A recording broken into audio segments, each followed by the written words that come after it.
Selamat pagi, Jemaat Gereja Kristus Ketapang yang Tuhan Yesus kasihi. Kami menyambut dengan sukacita kehadiran jemaat dalam kebaktian Jumat Agung, baik yang hadir secara onsite di gedung gereja maupun yang hadir secara online dari tempat masing-masing. Firman Tuhan pada kebaktian Jumat Agung ini akan disampaikan oleh Pendeta Martin Elvis. Majelis Jemaat mengucapkan terima kasih atas pelayanannya, Pak, dan juga kepada seluruh tim yang melayani pada hari ini. Pada kebaktian ini akan dilaksanakan sakramen perjamuan kudus. Kami mengingatkan agar jemaat sudah menyiapkan roti dan anggur. Untuk yang hadir di sini pastikan bahwa saudara telah mengambil roti dan anggur yang telah disediakan di lobi. Kebaktian Paskah Minggu 9 April 2023 diadakan dalam 2 kali kebaktian, pukul 8.00 dan pukul 10.30, merupakan kebaktian intergenerasi, di mana seluruh anggota keluarga bersama-sama mengikuti kebaktian, mulai dari anak-anak, remaja, pemuda, dewasa, dan usinda. Dan ketika firman Tuhan disampaikan, anak-anak tetap masuk ke kelas sekolah minggu. Kami akan menyampaikan makna dekorasi yang ditampilkan pada hari ini. Salib yang tertutup plastik yang bolong-bolong melambangkan terang menerobos kegelapan, kuasa dosa dikalahkan oleh terang kasih Kristus merebut manusia dari kuasa gelap dan dosa. Ada tapak kaki berdarah bercak merah dari meja perjamuan ke banner, itu melambangkan Tuhan Yesus berdoa di Taman Getsemani. Lanjut ke sisi kiri ada stola Yahudi, pilar pendek, pilar tinggi melambangkan Kayafas, Herodes, Pilatus yang mengadili dan menghukum mati Tuhan Yesus. Baru lanjut ke kaki salib berbelok-belok seperti ular, itu representasi Kejadian 3 ayat 15. Tuhan Yesus meremukan kepala ular atau iblis, ular memagut tumit Tuhan Yesus. Selendang Yerusalem mewakili para imam dan penduduk Yerusalem. Pilar pendek, percikan cat merah atau bunga busuk mewakili Herodes. Pilar yang tinggi mewakili Pilatus. Mereka semua yang menyalibkan Tuhan Yesus. Di meja perjamuan yang putih dengan bunga merah menjuntai melambangkan darah Kristus yang mengalir yang menyucikan kita dari dosa. Untuk direnungkan, apakah kita sudah menerima terang kasih Kristus yang membebaskan kita dari kegelapan dosa? Selamat beribadah, Tuhan Yesus memberkati.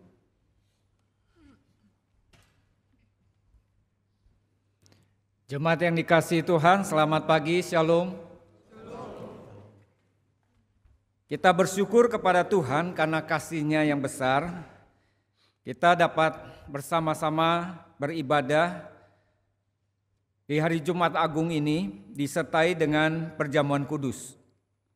Kiranya kita semakin mengasihi Tuhan, bijaksana dan cakap menggunakan waktu dan talenta yang Tuhan percayakan kepada kita selama Tuhan masih memberikan kita kesempatan hidup dalam dunia ini.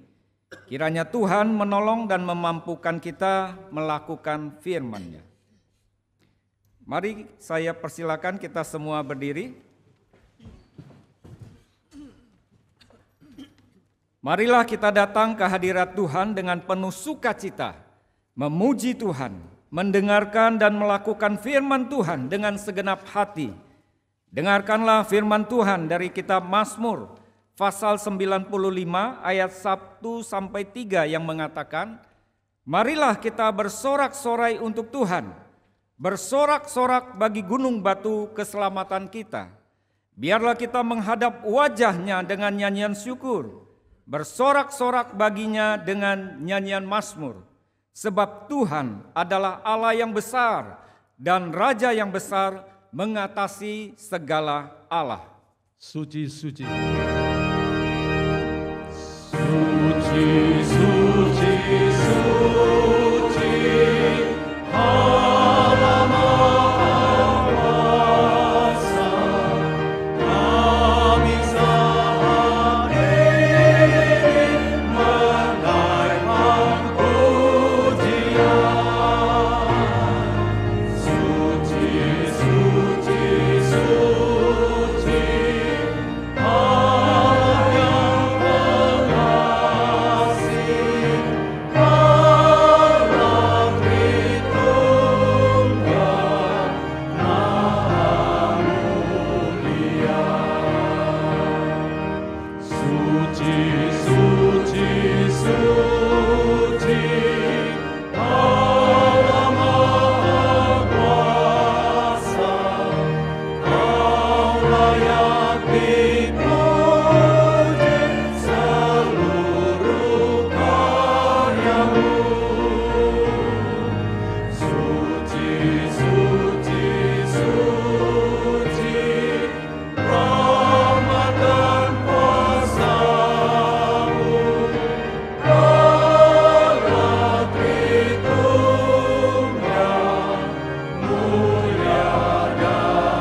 Pertolongan kita dalam ibadah ini adalah dalam nama Tuhan yang menjadikan langit dan bumi.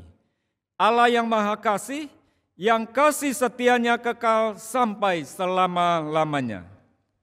Kasih karunia dan damai sejahtera dari Allah Bapa kita dan dari Tuhan Yesus Kristus menyertai saudara. Juga menyertai saudara.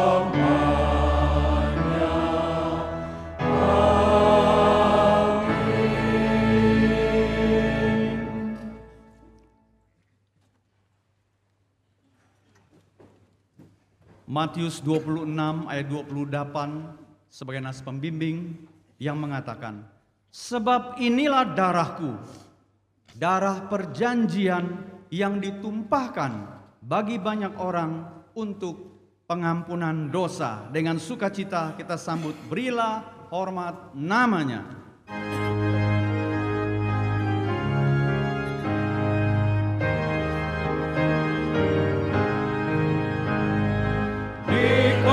Salibmu Tuhanku, ku mohon pengampunan dosa, darahmu menyucikan daku, puji namanya, puji akan namanya, puji akan namanya, karena kasih-Nya ya salib, puji namanya. Sukacitaku tak terhingga bersama Yesus setiap waktu, oleh anugerah-Nya ku selamat, puji namanya, puji akan namanya, puji akan namanya, karena kasih-Nya yang disalib, puji namanya.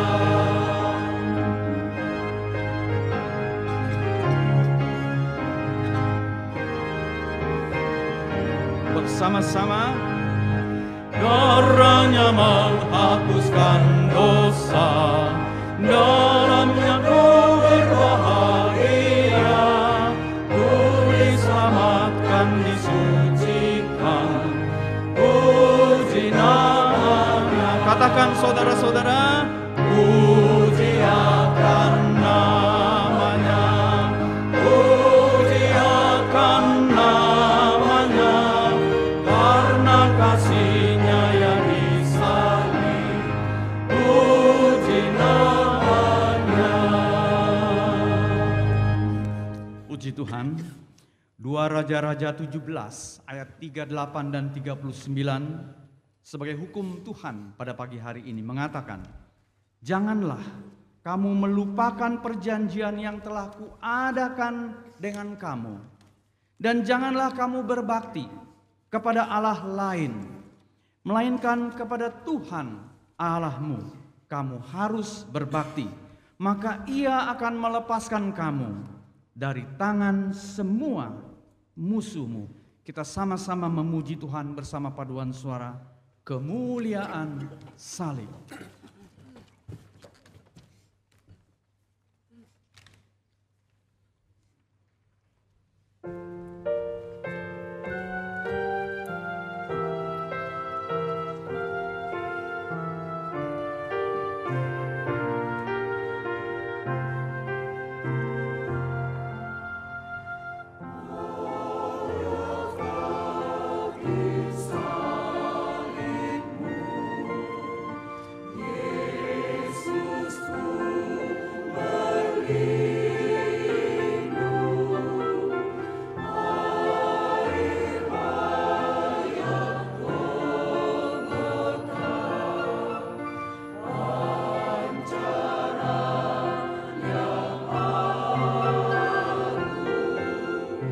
Salibmu, bersama-sama. salibmu yang kumuliakan hingga dalam surga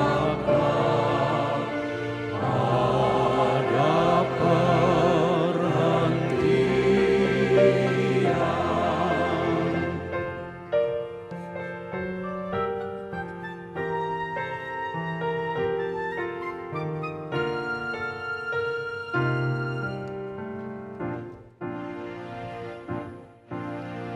Atas bukit yang jauh nampak salib indah, lambang dari sengsara cerah.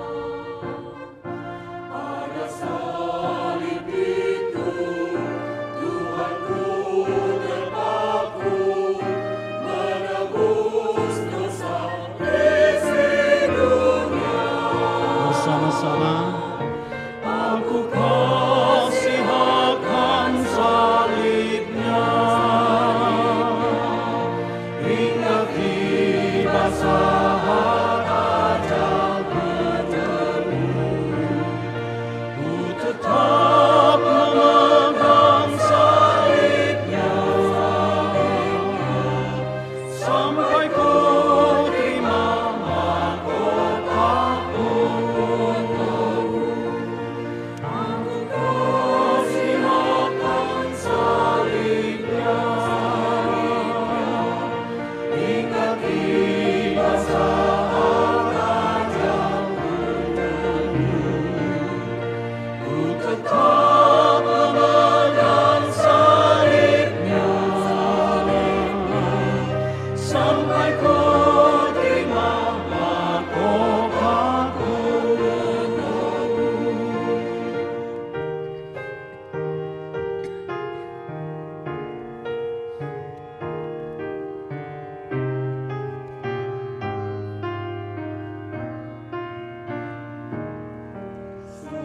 Sungguhkah Yesus telah mati, darahnya pun tumpah. Sungguhkah bagi yang kecil tersiksa sang Raja. Pada salib Almasih celik mataku, hatiku bebaslah dari dosa. Bersama-sama jemaat. Pada salibnya sumber imanku, hidupku penuh kesukaan. Sungguhkah karena dosaku tersalib Almasih, betapa agung dan penuh rahmat-Nya tak Bersama-sama.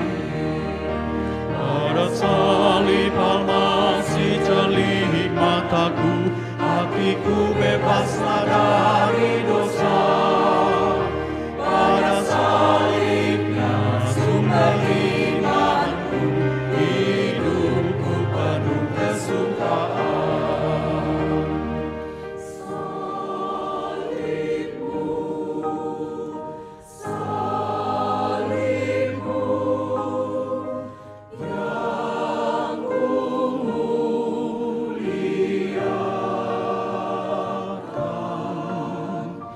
hingga dalam surga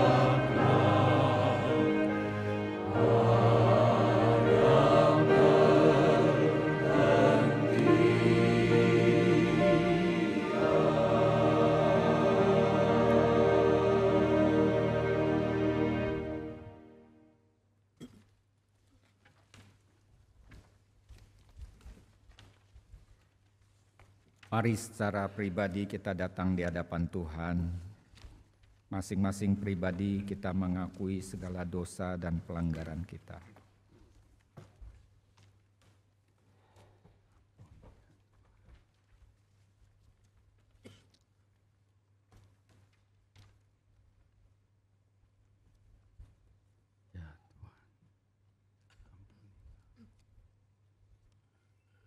Bapa kami di dalam sorga, terima kasih untuk kasih Allah yang begitu besar.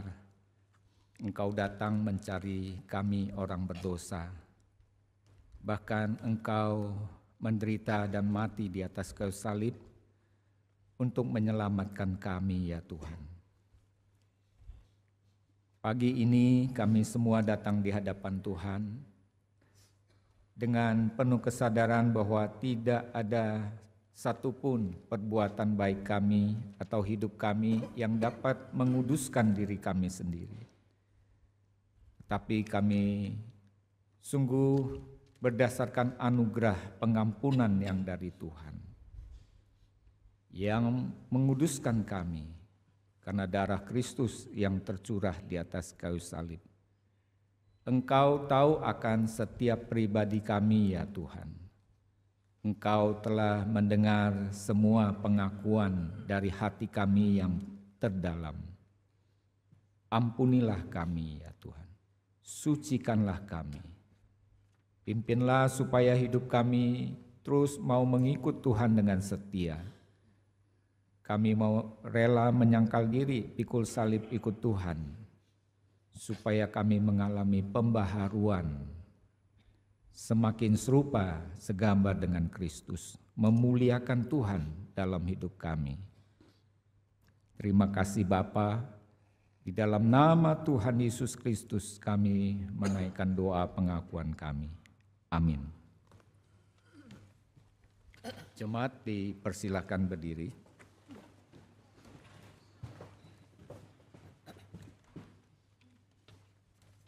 Bagi saudara yang sungguh-sungguh mengakui dosa-dosanya di hadapan Allah dan mau bertobat, dengarkanlah berita anugerah pengampunan dari Efesus pasal 1 ayat 7 sampai ke 8 yang mengatakan, sebab di dalam Dia dan oleh darahnya kita beroleh penebusan, yaitu pengampunan dosa menurut kekayaan kasih karunia-Nya yang dilimpahkannya kepada kita dalam segala hikmat dan pengertian. Berdasarkan firman Tuhan ini, maka sebagai hamba Yesus Kristus saya memberitakan bahwa pengampunan dosa telah berlaku bagi kita dalam nama Bapa dan Anak dan Roh Kudus. Amin. Syukur kepada Allah untuk kasih dan anugerahnya yang besar kepada kita. Dipersilahkan memberikan salam kiri kanan depan belakangnya.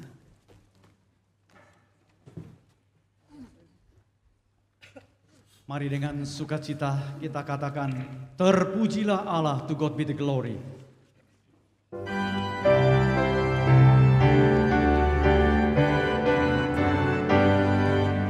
Terpujilah Allah, agung karyanya, karena kasih-Nya Ia berikan Sang Putra yang mati di salib menebus dosa, membuka pintu surga bagi semua. Pujilah, pujilah, buatlah dunia bergemar, bergemar, mendengar suaranya. Datang pada Allah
dipersilahkan duduk. Sebelum mendengarkan firman Tuhan, Paduan Surat Keluarga akan menaikkan sebuah pujian, There is a Green Hill Far Away.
Puji Tuhan, lagu yang indah mengajak kita semua memandang kepada Kristus yang disalibkan untuk kita. Bapak Ibu Saudara, mari kita berdoa memohon pimpinan Roh Kudus sebelum kita membaca firman dan merenungkannya bersama pagi hari ini. Bapa kami di dalam sorga, kami datang padamu ya Tuhan. Pimpinlah kami semua, berfirmanlah di tengah-tengah kami.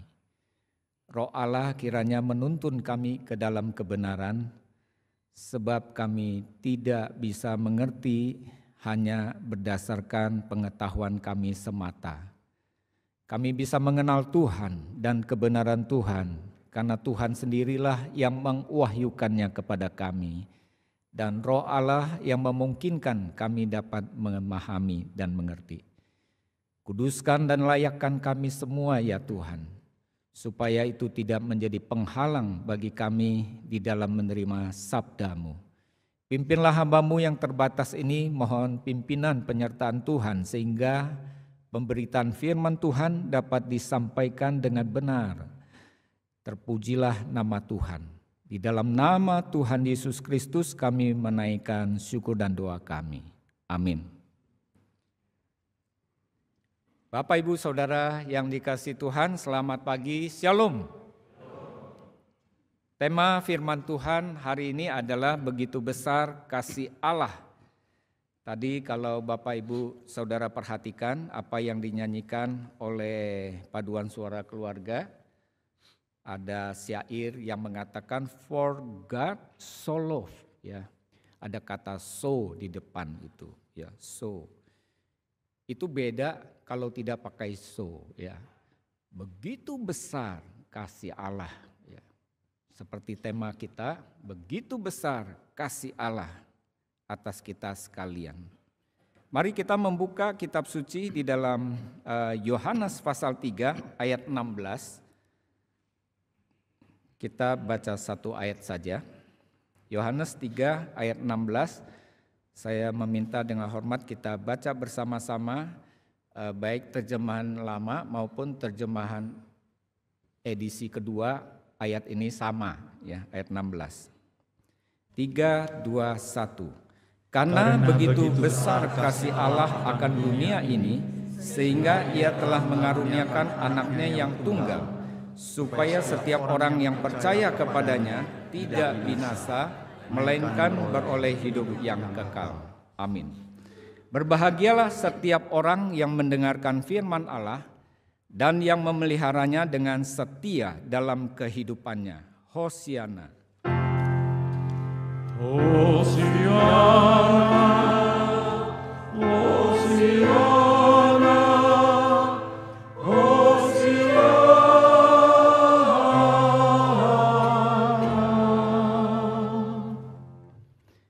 Bapak, Ibu, Saudara, ini adalah satu ayat di dalam satu perikop Yohanes pasal 3 ayat 1 sampai ayat 21. Kita tidak mungkin akan memahami dengan jelas kalau kita hanya membaca satu ayat saja. Bapak, Ibu, Saudara, judul dari perikop ini adalah percakapan Tuhan Yesus dengan Nikodemus, ya, atau di dalam Lembaga Alkitab Indonesia ditulis percakapan dengan Nikodemus, ya. Maksudnya percakapan Tuhan Yesus dengan Nikodemus.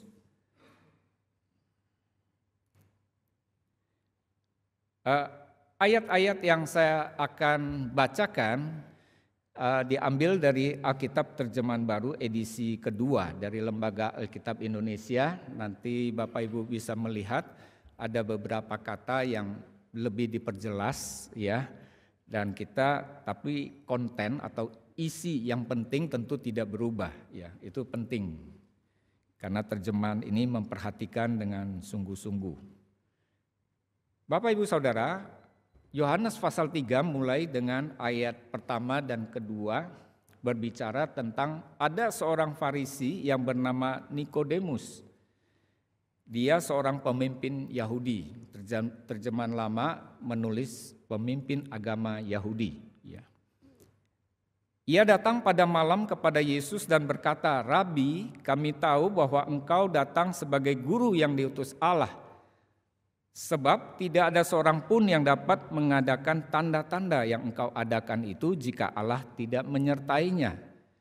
Rupanya Nikodemus ini terkagum-kagum akan apa yang Tuhan Yesus lakukan. Tanda-tanda itu yang dimaksud adalah mukjizat-mukjizat yang Tuhan Yesus lakukan. Sebagai seorang intelektual, seorang pengajar Israel itu menimbulkan tanda tanya. Tetapi di satu pihak yang lain, dia tidak mau secara eksplisit menyatakan satu rasa ingin tahunya, sehingga malam-malam ia datang kepada Tuhan Yesus Kristus. Jadi konteksnya seperti itu. Kemudian dia memakai kata Rabi, kami tahu. Ya, istilah kami menurut salah seorang penafsir, dia tidak berani mengungkapkan secara pribadi memakai kata aku begitu. Mestinya pernyataan-pernyataan yang bersifat pengakuan itu keluar dari pribadi memakai kata aku begitu ya. Tapi di sini Nikodemus memakai kata kami tahu. Nah, saudara-saudara, kemudian Tuhan Yesus langsung menjawab pertanyaan dari Nikodemus dengan mengatakan, sesungguhnya aku berkata kepadamu, jika seseorang tidak dilahirkan kembali, ia tidak dapat melihat kerajaan Allah. Kata Nikodemus kepadanya, bagaimana mungkin seorang dilahirkan kalau ia sudah tua? Dapatkah ia masuk kembali ke dalam rahim ibunya dan dilahirkan lagi? Ya.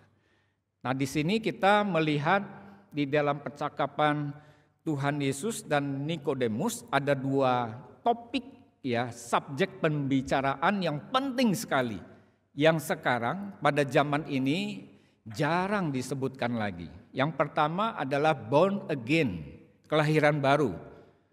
You must be born again. Kepada seorang pengajar Israel yang memiliki pengetahuan, seorang pemimpin yang terheran-heran akan apa yang Tuhan Yesus lakukan, tetapi itu adalah baru permulaan mujizat yang menyatakan keilahian Kristus. Tuhan Yesus ingin menuntun dia untuk mengenal Tuhan lebih dalam lagi, yaitu born again. Ini subjek yang pertama, Bapak Ibu Saudara. Dari percakapan ini kita melihat bahwa Nikodemus yang penuh dengan pengetahuan, ternyata dia memakai logika pengetahuan yang ada untuk memahami apa yang Tuhan Yesus sampaikan. Maka dia berkata, bagaimana mungkin seorang dilahirkan kalau ia sudah tua? Dapatkah ia masuk kembali ke dalam rahim ibunya lalu dilahirkan kembali? Dia tidak mengerti. Maka di dalam ayat 5 dan 6 dikatakan begini. Jawab Yesus, sesungguhnya aku berkata kepadamu, jika seseorang tidak dilahirkan dari air dan roh, ia tidak dapat masuk ke dalam kerajaan Allah. Apa yang dilahirkan secara jasmani bersifat jasmani, dan apa yang dilahirkan dari roh bersifat roh. Nah, di sini di dalam terjemahan yang baru memakai kata rohani, diperjelas ya. Janganlah heran karena aku berkata kepadamu, kamu harus dilahirkan kembali. You must be born again. Barulah memahami hal-hal rohani. Bapak Ibu Saudara, di sini kita melihat bahwa seseorang itu harus dilahirkan kembali, baru dia dapat masuk kerajaan Allah. Kalau tidak dilahirkan kembali, tidak bisa. Ketika Tuhan Yesus mencuci kaki murid-murid, ya, membasuh kaki murid-murid, lalu Petrus yang tadinya tidak mau, tapi kata Tuhan Yesus, kalau tidak kamu tidak mendapat bagian dalam kerajaan Allah. Kalau begitu kepala tangan saya semua biar dicuci semua begitu ya. Lalu kata Tuhan Yesus memberikan kalimat, kalian sudah bersih, cuma ada satu yang masih belum bersih. Siapa itu? Yang dimaksud adalah Yudas Iskariot. Nah, saudara-saudara, kalau dari apa yang Tuhan Yesus sampaikan, saya menafsirkan sebagai Yudas Iskariot tidak dilahirkan kembali. Nah, nanti kita akan lihat bahwa apa yang menjadi tanda-tanda seorang born again dalam hidupnya, itu yang membuktikan apakah dia itu sudah lahir baru atau tidak. Untuk menjawab hal ini, maka Tuhan Yesus memakai ilustrasi, yaitu yang pertama angin. Dikatakan angin bertiup kemana ia mau dan engkau mendengar bunyinya, tetapi engkau tidak tahu dari mana ia datang atau kemana ia pergi. Demikianlah halnya dengan tiap-tiap orang yang lahir dari roh. Ya, ada penekanan yang lahir dari roh. Roh itu R-nya besar, artinya yang lahir dari roh Allah. Saudara-saudara, angin itu kan tidak kelihatan, tapi ada kan? Masa kita menyangkali angin? Angin itu ada. Roh Allah tidak kelihatan. Roh Allah tidak kelihatan. Allah itu roh adanya. Roh Allah tidak kelihatan. Tapi apa yang dikerjakan oleh roh Allah itu nyata dan adanya. Ada, terbukti begitu. Ya. Nah saudara-saudara, kemudian di dalam ayat yang ke-9 sampai ayat yang ke-11, Nikodemus kemudian bertanya lagi, bagaimanakah mungkin hal itu terjadi? Jawab Yesus, engkau guru orang Israel dan engkau tidak mengerti hal-hal itu. Sesungguhnya aku berkata kepadamu, kami berbicara tentang apa yang kami ketahui dan yang kami lihat, tetapi kamu tidak menerima kesaksian kami. Seorang guru Israel, seorang pemimpin Yahudi tidak mengerti apa yang Tuhan Yesus sampaikan tentang hal-hal rohani. Jadi saudara, jangan pikir kalau kita sudah banyak pengetahuan, gelar kita sudah banyak, lalu otomatis kita lebih mengerti dari orang lain.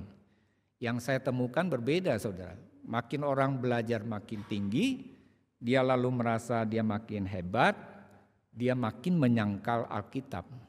Itu yang banyak saya temui. Betapa menyedihkan. Ya. Jikalau kita dipimpin Tuhan, memiliki jabatan sebagai pemimpin, lalu kita bisa menjadi guru, kita bisa makin mengetahui banyak hal. Hal-hal rohani tidak dimulai dengan hal-hal jasmani untuk memahaminya. Tuhan Yesus berkata kita harus dilahirbarukan oleh Roh Allah, barulah kita mengerti. Itulah yang disampaikan kepada Nikodemus. Bapak Ibu Saudara, kemudian di dalam ayat selanjutnya dikatakan, kamu tidak percaya waktu aku berbicara kepadamu tentang hal-hal duniawi. Bagaimana kamu akan percaya kalau aku berbicara kepadamu tentang hal-hal surgawi? Tidak ada seorang pun yang telah naik ke surga selain dia yang telah turun dari surga, yaitu Anak Manusia. Melalui kalimat ini saya seringkali agak gentar juga kalau ada orang mengatakan saya sering turun naik surga begitu ya. Karena Tuhan Yesus saja mengatakan tidak ada seorang pun yang naik ke sorga selain dia yang telah turun dari sorga, yaitu Anak Manusia. Tuhan dari sorga, dia datang ke dalam dunia ini. Pekerjaan roh itu roh Allah tidak kelihatan, tapi dia nyata adanya. Kemudian yang kedua, berbicara tentang Musa meninggikan ular. Yohanes 3 ayat 14-15 mengatakan sama seperti Musa meninggikan ular di padang gurun, demikian juga Anak Manusia harus ditinggikan supaya setiap orang yang percaya kepadanya beroleh hidup yang kekal. Tadi yang pertama saya mengatakan bahwa topik yang penting born again, lahir baru. Topik yang kedua di dalam percakapan Tuhan Yesus dengan Nikodemus adalah iman kepada Tuhan Yesus Kristus yang menjadi Tuhan dan Juru Selamat kita. Maka ketika berbicara tentang keselamatan, dikutip ayat yang berbicara tentang Musa meninggikan ular di padang gurun. Ini peristiwanya seperti apa di dalam Perjanjian Lama? Perjanjian yang lama itu Tuhan telah memimpin bangsa Israel keluar dari perbudakan Mesir. Mereka telah dipimpin menuju ke tanah Kanaan, tetapi di sepanjang jalan mereka bersungut-sungut, tidak ada makanan, tidak ada minuman, mereka komplain sama Tuhan, yang dipikirkan hanya masalah jasmani. Padahal yang paling penting mereka tidak pikirkan. Tuhan sedang memimpin mereka ke tanah perjanjian yang penuh harapan, dan kuasa Allah sendiri yang memimpin mereka, tetapi mereka tidak percaya kepada Tuhan. Maka Tuhan kirim ular. Mereka dipagut ular beracun dan bergelimpangan dan banyak yang mati. Lalu ketika Tuhan perintahkan membuat ular tembaga lalu taruh di atas tiang, setiap orang yang melihat kepada ular tembaga di atas tiang itu, dia itu akan selamat, dia akan pulih. Ini berbicara tentang apa?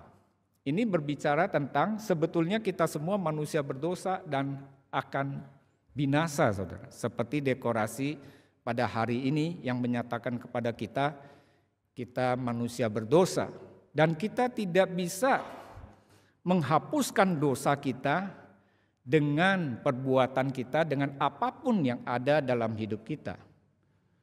Tetapi ketika kita memandang kepada Kristus yang di atas kayu salib itu, kita percaya kepadanya, maka kita diselamatkan. Itulah kalimat yang menyatakan supaya setiap orang yang percaya kepadanya beroleh hidup yang kekal. Ini sudah dinubuatkan dan Tuhan menyatakan di dalam Yesus Kristus yang di atas kayu salib mati untuk menebus kita. Maka barulah kita tiba kepada Yohanes 3 ayat 16 yang mengatakan karena begitu besar kasih Allah akan dunia ini sehingga ia telah mengaruniakan anaknya yang tunggal supaya setiap orang yang percaya kepadanya tidak binasa melainkan beroleh hidup yang kekal. Kalimat ini kemudian diperdebatkan di medsos, ya. Apakah Tuhan Yesus datang mati untuk seluruh manusia pengorbanannya, atau yang kedua hanya kepada orang yang percaya kepadanya? Itu ribut. Dalam teologi itu terjadi perdebatan yang luar biasa. Ya. Saya tidak setuju kalau diperdebatkan di depan umum, ya. Mestinya dalam forum kita bisa duduk diskusi dalam satu tempat begitu untuk menggali hal-hal yang teologi. Karena banyak orang yang tidak mengerti salah menafsirkan. Saudara-saudara, kemudian dijelaskan pada ayat selanjutnya. Maka kalau kita ambil Yohanes 3 ayat 16 saja, kita tidak bisa memahami apa yang sesungguhnya diungkapkan di dalam kitab suci. Ayat 17-18 mengatakan, sebab Allah mengutus anaknya ke dalam dunia bukan untuk menghakimi dunia, melainkan supaya dunia diselamatkan melalui Dia. Namun disambung, siapa yang percaya kepadanya, ia tidak akan dihukum. Siapa yang tidak percaya, ia telah berada di bawah hukuman, sebab ia tidak percaya dalam nama Anak Tunggal Allah. Yesus mati di atas kayu salib, tirai baik Allah terbelah dari atas ke bawah. Dan itu Dia memberikan jalan di mana kita bisa diselamatkan melalui Yesus Kristus, satu-satunya jalan dan keselamatan. Dan itu terbuka bagi dunia, tetapi hanya orang yang memandang kepadanya itu diselamatkan. Hanya orang yang percaya kepadanya itu diselamatkan. Dan untuk keselamatan itu Roh Allah bekerja melahirbarukan seseorang sehingga dia baru bisa percaya Yesus adalah Tuhan. Kalau saudara baca di dalam 1 Korintus 12 ayat 3 bagian yang terakhir, itu jelas sekali dikatakan dan tidak ada seorang pun yang dapat mengaku Yesus adalah Tuhan selain oleh Roh Kudus. Jadi tidak mungkin kita tiba-tiba bisa mengaku Yesus adalah Tuhan jika tidak ada Roh Allah yang memimpin hidup kita. Roh Allah bekerja melalui firman yang disampaikan, saudara. Roh Allah yang melahirbarukan kita sehingga kita baru mengerti Yesus adalah Tuhan. Kita bisa memberikan pengakuan Yesus adalah Tuhan. Itu tertulis dalam kitab suci.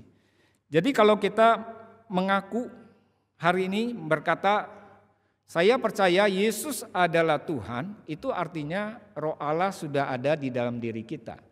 Jadi jangan lagi minta, mari masuk Roh Allah masuk dalam hatiku, karena Roh Allah sudah ada di dalam diri kita. Dia melahirbarukan kita. Dialah yang memimpin kehidupan kita. Bapak Ibu Saudara, tadi saya sempat menyinggung tentang Nikodemus yang memakai istilah kami, bukan aku. Sekarang saya mau tes kita semua. Ya. Ada satu pertanyaan, jawablah dengan cepat. Ya. Kalau lambat, itu karena ada hal-hal yang sifatnya rutinitas tapi kita lupa. Ya. Ini hal yang rutin. Ya. Jawab ya, cepat ya. Di dalam pengakuan iman rasuli, mulai dengan kalimat kami atau aku. Ya bagus, puji Tuhan. Pengakuan iman itu personal, ya. Aku percaya, gitu. Jadi kalau kita masih ragu-ragu, nah ada penafsir mengatakan kita bersembunyi pakai kata kami, ya. Jadi bersembunyi di dalam kerumunan orang. Kita tidak berani menyatakan diri sebagai pengikut Kristus. Itu kita menyembunyikan diri. Nah, kalau kita lihat bagian yang terakhir ini, diperjelas lagi, dikatakan, inilah hukuman itu, terang telah datang ke dalam dunia, tetapi manusia lebih menyukai kegelapan daripada terang, sebab perbuatan-perbuatan mereka jahat. Sebab siapa yang berbuat jahat membenci terang dan tidak datang kepada terang itu supaya perbuatan-perbuatannya yang jahat itu tidak tampak. Tetapi siapa yang melakukan yang benar, ia datang kepada terang supaya menjadi nyata bahwa perbuatan-perbuatannya dilakukan dalam Allah. Jadi kalau seseorang dilahirbarukan oleh Roh Allah dan dia percaya Yesus adalah Tuhan karena pimpinan Roh Kudus, maka hidupnya sebetulnya hidup dalam terang bukan dalam gelap. Tetapi tetap dalam kehidupan kita ada dua pilihan. Apakah kita mau hidup menurut keinginan daging kita atau keinginan roh? Kalau setelah kita diselamatkan, kita tetap setia taat kepada Tuhan, maka yang lahir dalam hidup kita adalah buah roh. Itulah tanda-tanda yang tidak bisa dikamuflase, ya. Itulah bukti seseorang born again, lahir baru, yaitu buah roh. Nah, sekarang saya ajak kita melihat dua tokoh. Yang pertama adalah Yudas Iskariot, yang kedua adalah Nikodemus. Nikodemus dalam beberapa penafsir mengatakan dia ini lamban percayanya, karena saking dia pintar pengajar, pemimpin Yahudi. Lalu dia nggak ngerti-ngerti tentang hal rohani. Tuhan Yesus menjelaskan harus born again, lahir baru engkau mengerti hal-hal rohani. Kalau tidak bisa. Kasih ilustrasi angin, dikasih ilustrasi tentang ular tembaga. Sebagai pengajar orang Yahudi pasti dia tahu. Jadi Tuhan Yesus bicara melalui konteks pemahamannya yang dituntun kepada kebenaran Tuhan. Itu luar biasa sekali pengajaran dari Tuhan Yesus. Nah, saudara-saudara, dua tokoh ini, ya, Yudas Iskariot dan Nikodemus. Apa yang dilakukan oleh Yudas Iskariot? Ternyata di dalam dirinya tidak ada buah roh yang keluar.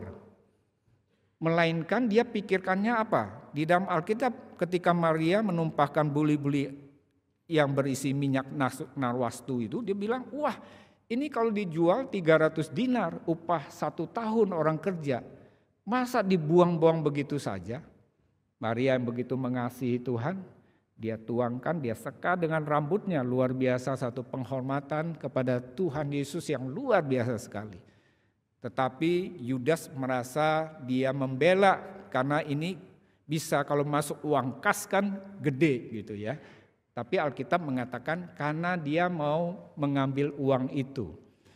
Jadi dia hidupnya berpusat pada materi, rakus pada materi, mementingkan kepentingan sendiri, itulah Yudas. Dan itu adalah bagian dari buah kedagingan, bukan buah roh. Kalau seseorang terus-menerus dalam hidupnya yang muncul adalah buah kedagingan, mungkin dia tidak lahir baru. Kita memang setelah lahir baru bisa berdosa karena kita punya daging. Oleh sebab itu Tuhan katakan barang siapa mau menjadi muridku dia harus menyangkal diri. Menyangkal diri itu kita mau tapi tidak berkenan di hadapan Tuhan. Ya kita sangkali, kita tolak segala macam godaan. Ada perlawanan.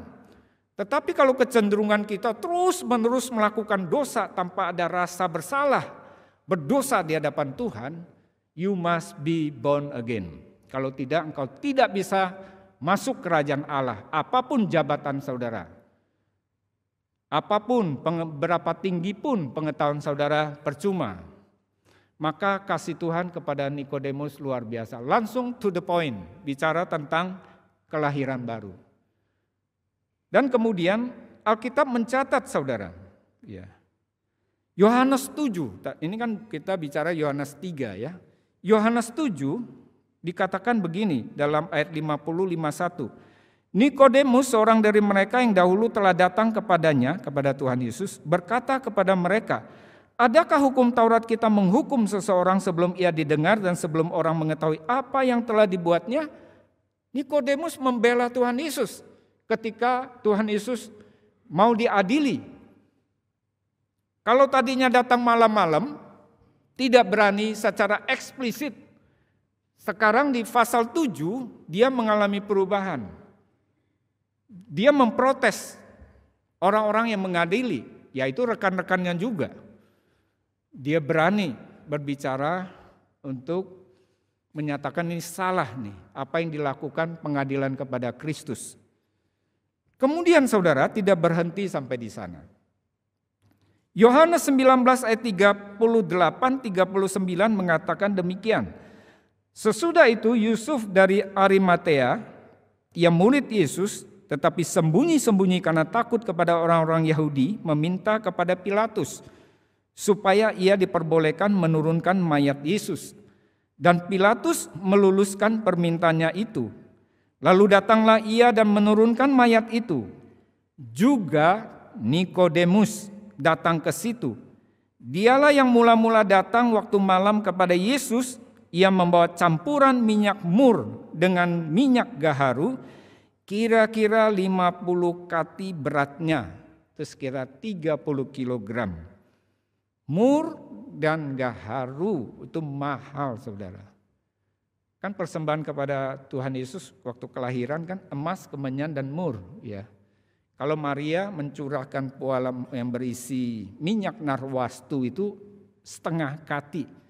Ini 50 kati, 30, kira-kira 30 kilo. Jadi seseorang ternyata setelah berjumpa dengan Kristus, hidupnya berubah. Orientasinya bukan kepada diri, tetapi memberi. Kenapa?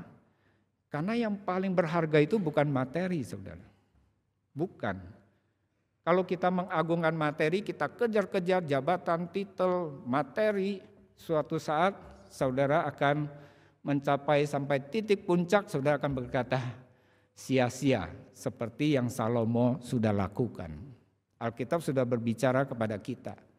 Nah sekarang kita lihat Yudas Iskariot. Yudas melihat Yesus telah dijatuhi hukuman mati, dia menyesal ya, karena dialah yang menjual Tuhan Yesus 30 keping perak. Dia dapat uangnya tapi dia nggak bisa menikmati. Dia menyesal. Setelah menyesal, uang itu dia kembalikan kepada imam-imam kepala dan tua-tua. Dia kembalikan. Tapi imam-imam dan tua-tua itu itu bukan urusan kami. Kan sudah dibayar, ya. Kamu mau kembaliin, itu bukan urusan kami. Lalu dengan menyesal dia melemparkannya ke dalam baik suci. Baik suci kan ada imam-imam. Ini uang tidak bisa dipersembahkan kepada Tuhan. Ini uang dibelikan tanah. Tanah itu tanah untuk pekuburan orang asing. 30 uang perak. Kisah Para Rasul 1 ayat 18 mengatakan demikian. Yudas ini telah membeli sebidang tanah dengan upah kejahatannya. Lalu ia jatuh tertelungkup dan perutnya terbelah sehingga semua isi perutnya tertumpah keluar. Menggenaskan. Dia menjual Tuhan Yesus 30 keping perak, itu seharga tanah kuburan buat dia sendiri, saudara. Saudara, jikalau hari ini kita sangat terpaku dengan kemegahan dunia dan hal-hal jasmani yang kita cari, ketahuilah semua yang ada di bawah matahari ini akan berakhir dengan kesia-siaan. Tetapi kalau hidup kita lahir baru, kita akan menghasilkan buah roh. Kita bukan lagi menuntut apa yang saya dapat, tetapi apa yang saya beri. Mengapa? Karena yang paling mahal Tuhan telah berikan dalam hidup kita, yaitu kerajaan Allah. Kita akan masuk ke sana. Oleh sebab itu, Bapak Ibu Saudara, jika sekarang ini saudara sedang bergumul, mungkin, oh Tuhan, kenapa saya sulit ya? Kenapa saya tidak seperti orang hidupnya mewah, makan di restoran terus setiap hari, pelesiran. Saya ini bekerja banting tulang pagi sampai malam, dari subuh sampai dini hari. Kenapa ya? Apakah Tuhan tidak mengasihi saya? Oh saudara, bukan itu saudara. Allah mengasihi kita, Dia mati untuk kita. Dibuktikan kematiannya di atas kayu salib. Hari ini perjamuan kudus kembali mengingatkan kita. Karena perjamuan kudus selalu berbicara semua ini dilakukan untuk mengingat akan Tuhan Yesus yang disalibkan. Tubuhnya yang diserahkan dan darahnya tercurah untuk kita. Dan kita kembali mendapat kekuatan yang dari Tuhan. Jangan takut saudara. Roh Allah ada di dalam diri kita. Dialah yang menghiburkan, menguatkan, memimpin kehidupan kita. Sehingga kita tetap bisa berkata, aku percaya. Amin. Mari kita berdoa. Bapa kami di dalam sorga, terima kasih ya Tuhan untuk anugerah Tuhan yang begitu besar. Pimpinlah supaya kami tunduk dan taat kepada pimpinan Roh Kudus, sehingga dalam hidup kami ada buah roh yang memuliakan nama Tuhan. Ampunilah segala salah dosa kami, pimpinlah supaya kami tinggal di dalam Tuhan. Di dalam nama Tuhan Yesus Kristus kami menaikkan syukur dan doa kami. Amin.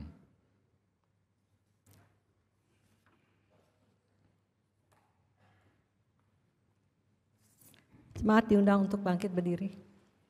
Jemaat yang dikasihi oleh Tuhan Yesus Kristus bersama dengan orang percaya di segala abad dan tempat, marilah kita mengikrarkan pengakuan iman kita dengan berkata, aku percaya kepada Allah, Bapa yang Maha Kuasa, Khalik langit dan bumi, dan pada Yesus Kristus, Anak-Nya yang tunggal Tuhan kita, yang dikandung dari Roh Kudus, lahir dari anak darah Maria, yang menderita di bawah pemerintahan Pontius Pilatus, disalibkan, mati dan dikuburkan, turun ke kerajaan maut. Pada hari yang ketiga, bangkit pula dari antara orang mati, naik ke surga, duduk di sebelah kanan Allah, Bapa yang Maha Kuasa, dan akan datang dari sana untuk menghakimi orang hidup dan yang mati.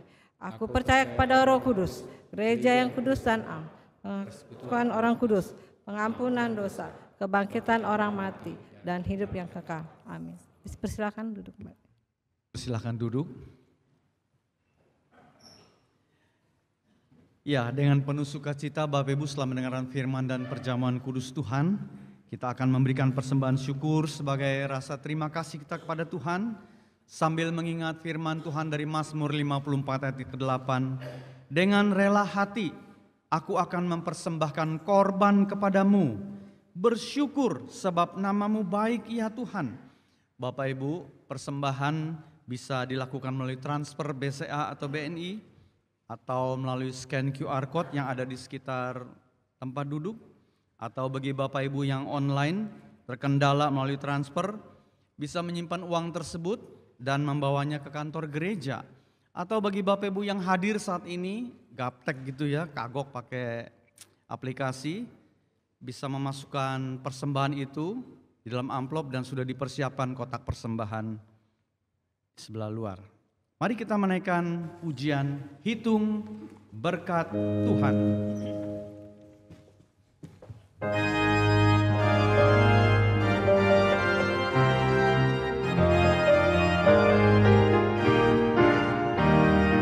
Bila kehidupan dilanda badai, saat kau kira segalanya lenyap, hitunglah berkatmu satu persatu, pasti engkau heran akan berkatnya. Hitung berkat satu persatu, lihat apa yang diberi Tuhan. Satu persatu, kau kan kagum lihat berkat berlimpah. Bila kau lihat orang yang berharta, ingat janjinya yang berkelimpahan. Itu berkatmu serta berilah, Allah di surga tersedia.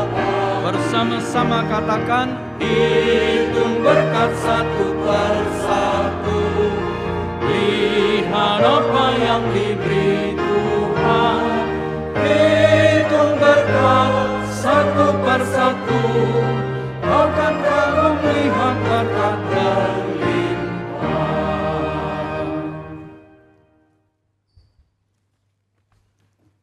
Bapak Ibu Saudara, mari kita tundukkan kepala, kita berdoa untuk persembahan dan juga sekaligus doa syafaat. Kami bersyukur dapat membawa persembahan di hadapan Tuhan dengan satu kesadaran bahwa segala apa yang ada pada kami adalah milik Tuhan. Terima kasih untuk yang sangat berharga yang Tuhan berikan, yaitu keselamatan jiwa kami. Pimpinlah supaya apa yang Tuhan berikan dalam hidup kami pakai hanya untuk kemuliaan-Mu. Berkatilah seluruh persembahan yang terkumpul sehingga boleh dipakai seturut dengan rencana Tuhan yang indah. Kerajaan Allah diberitakan dan banyak orang diselamatkan. Bapa di surga, kami saat ini juga berdoa syafaat yang pertama-tama untuk bangsa negara kami.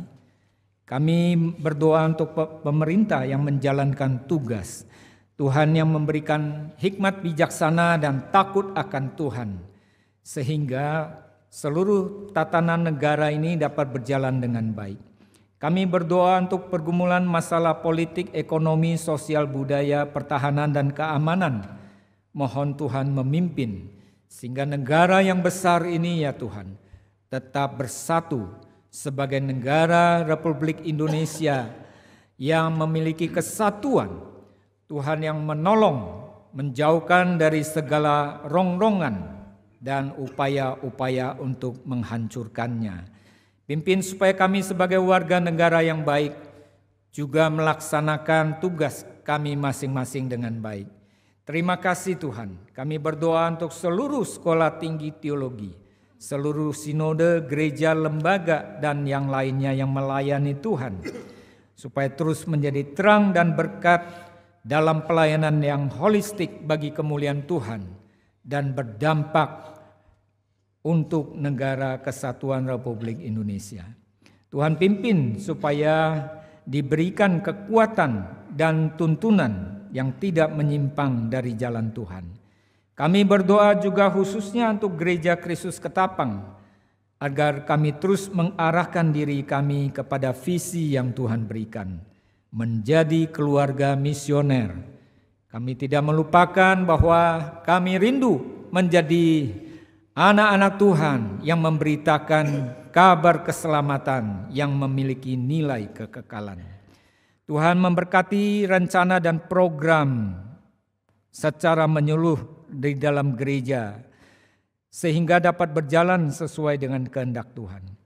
Kami berdoa syafaat juga untuk jemaat, untuk pekerjaan, usaha, studi, dan lainnya ya Tuhan, supaya boleh terus berkarya bagi negeri ini. Tuhan memberkati dengan kekuatan yang dari Tuhan, memberikan dampak. Kami berdoa juga untuk jemaat yang sakit, yang lemah tubuh, yang sedang memiliki masalah dan pergumulan. Kiranya Tuhan memberikan kekuatan dan pemulihan, sehingga setiap orang percaya tetap mengarahkan hati kepada Tuhan dan tetap percaya akan kasih setia Tuhan yang begitu besar. Terima kasih Bapa, kami menaikkan seluruh doa syafaat kami di dalam nama Tuhan Yesus yang mengajarkan kami berdoa. Bapa kami yang di sorga, dikuduskanlah namamu. Datanglah kerajaan-Mu, jadilah kehendak-Mu di bumi seperti di sorga. Berikanlah kami pada hari ini makanan kami yang secukupnya. Dan ampunilah kami akan kesalahan kami seperti kami juga mengampuni orang yang bersalah kepada kami. Dan janganlah membawa kami ke dalam pencobaan, tetapi lepaskanlah kami daripada yang jahat. Karena Engkaulah yang mempunyai kerajaan dan kuasa dan kemuliaan sampai selama-lamanya. Amin.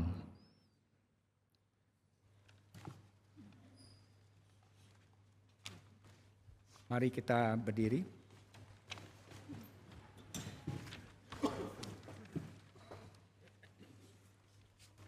Jemaat sekalian, pulanglah dengan sukacita dan damai sejahtera.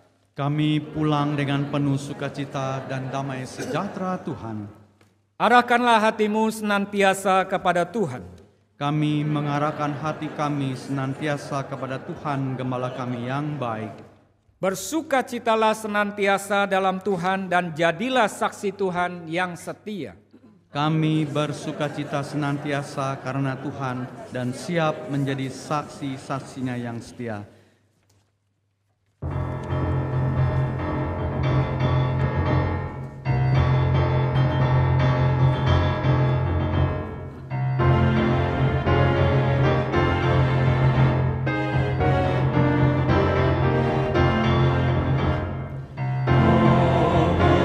Bernyanyi sama-sama semua.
Semua nyanyi. Besar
pasti ku hampiri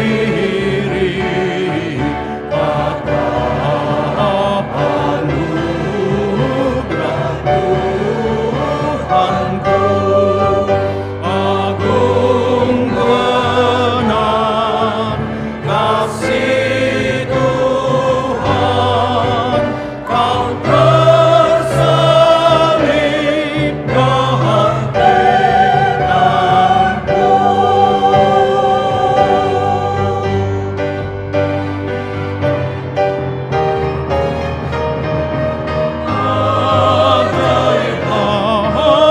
Ajaib-ajaiblah laguku berkumandang, ajaiblah, ajaiblah kasih Juru Selamatku. Semua. Ajaiblah, ajaiblah laguku berkumandang, ajaiblah, ajaiblah kasih Juru Selamatku.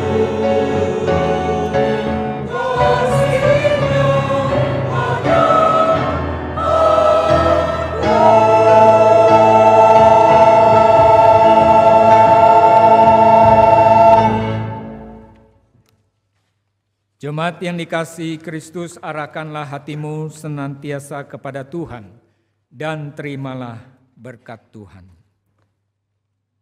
Tuhan memberkati engkau dan melindungi engkau. Tuhan menyinari engkau dengan wajah-Nya dan memberi engkau kasih karunia. Tuhan menghadapkan wajah-Nya kepadamu dan memberi engkau damai sejahtera. Amin. Kepada Allah beri puji, serta kepada Al-Masih, Roh Kudus muliakan, berkuasa dan bernasihat.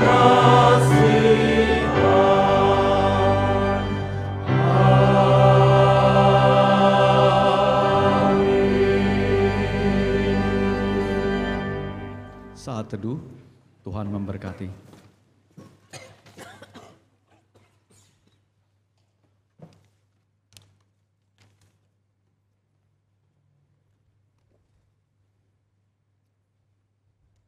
Sampai berjumpa di hari Minggu, 2 hari lagi kita merayakan Paskah Kebangkitan Kristus.